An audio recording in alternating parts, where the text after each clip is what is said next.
I was the other day in Blarney.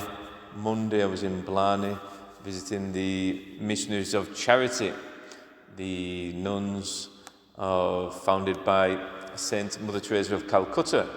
They have a house there and they attend to lads who have had problems or have problems with addiction, principally drink and drugs. So many of them have lived a life of delinquency, which is all part and parcel of that style of life, let's say. And the healing medicine for them is a life of prayer, which the sisters are there to help them with. And with that same prayer, I mean an encounter with the living Lord. They are testimonies, they are witnesses, the sisters, they emanate a true joy, the joy that Jesus speaks to us about here in the gospel, that only He can bring, that only He can give us, and give us to the full. And just looking at this, the sisters, they have that joy. And so they, by their witness, by their teaching, try and lead these men into the way of life that will bring them that joy. That is a real encounter with Christ and the living out of His message. In the gospel today, Jesus intercedes for His disciples. For that reason, we can be very sure that He is always interceding for us. He's there in heaven, in the ascension. He took His wounds with Him so He can show them perpetually to His Father there in heaven. I have bought them, I have paid the price for their lives, I have saved them. He is interceding for us at the right hand of the Father in heaven. And we can count on the power of His prayer.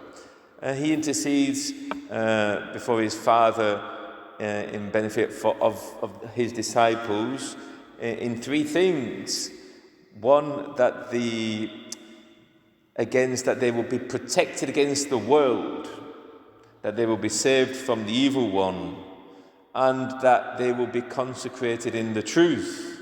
With these three things, we can see that Jesus is praying for us to strengthen us against our three enemies. You know, we have three enemies. Our soul has three enemies: the world, the flesh, and the devil.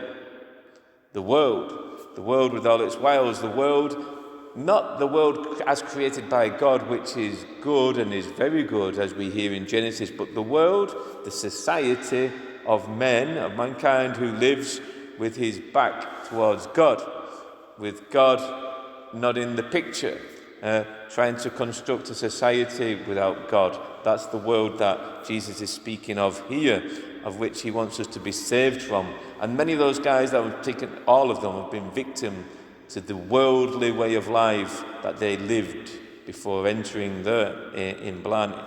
So Jesus prays for us to be saved from the worldly living that departs us from God. Also, He prays that we may be saved from the evil one. Don't need much explanation about who he is.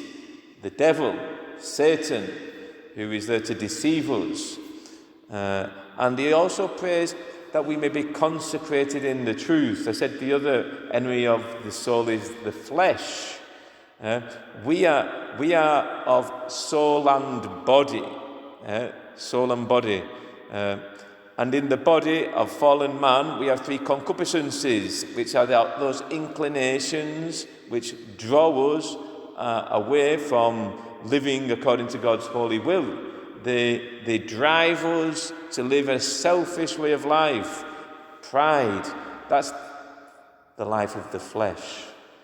Fallen mankind in his flesh, without living by reason, subjected to faith, to the revelation of God as Jesus gave to us. So that's why Jesus prays that we be consecrated in the truth, that we will not live by our disordered flesh, by the passions, the disordered passions which lead us to live a selfish, prideful, egotistical way of life, but that we would be consecrated in the truth, living by truth, which is the project of God over our very lives. That's the truth that Jesus speaks of. So now, with that in mind, we can ask our Heavenly Mother to intercede for us, that we live according to that truth, to fulfill God's plan over us, and so that we may have that joy that he wants each of us to have with him in heaven. Amen.